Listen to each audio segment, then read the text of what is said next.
Est-ce qu'il y a des mesures aujourd'hui qui seraient efficaces et acceptables par une majorité de la population qu'on pourrait prendre?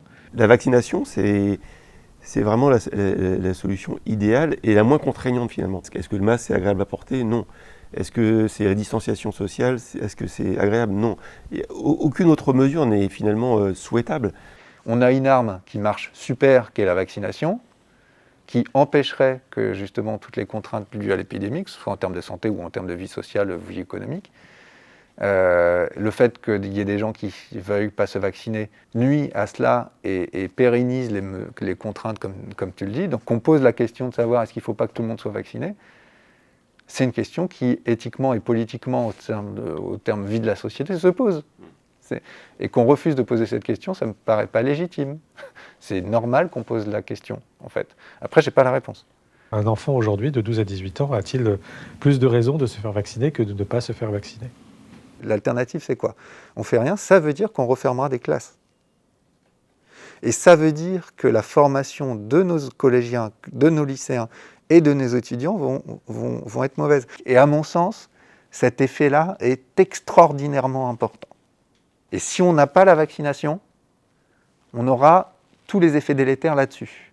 Maintenant, parlons des effets secondaires, une fois qu'on a dit ça. L'idée, c'est de mettre en place une réponse immunitaire pour protéger contre un pathogène si on le rencontre ultérieurement.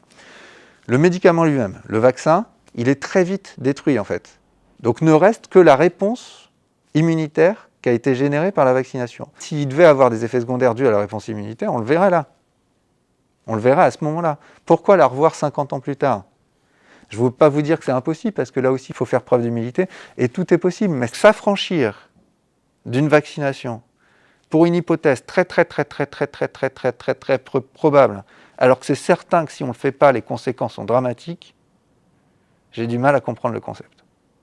Ce qui m'étonne toujours, c'est qu'on se focalise tellement sur ces effets potentiellement à long terme. On n'a pas d'éléments scientifiques qui permettraient de dire il y a un risque, et on vaccine des gens depuis des dizaines d'années, et on ne voit pas de choses particulières qui émergent.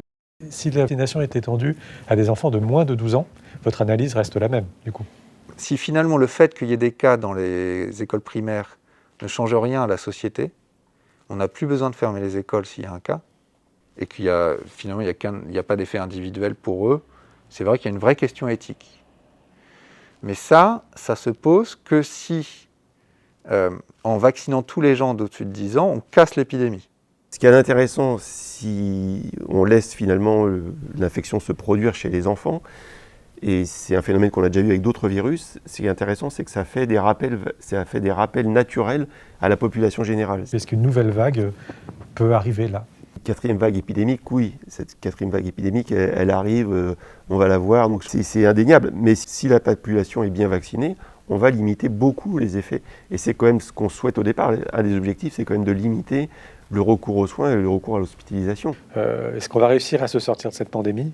Ou est-ce qu'on vivra toujours masqué avec des gestes barrières? Le virus va rester, mais à un moment, c'est pas qu'on cohabitera avec lui parce qu'il nous rendra malades, mais l'impact en termes de mortalité sera nettement moindre et on pourra revivre à peu près normalement. Mais la question c'est plutôt quand. Et là, moi, j'ai pas la réponse. Chaque fois qu'on a fait des prédictions, on s'est planté quand même. Hein. Donc toutes les hypothèses sont possibles. Ce que vous avez dit, peut-être qu'on peut le redire pour terminer, c'est qu'on a cet outil de vaccination. Hein, c'est ce que vous dites. C'est clairement qu'il faut s'en servir. Et en fait, on n'a rien d'autre. Mais non, mais c'est ça. En fait, on n'a rien d'autre. On n'a pas parlé des traitements, mais il n'y a rien qui marche. Et les mesures barrières, on voit bien qu'elles ont leurs limites. Donc il n'y a rien d'autre que la vaccination, en fait.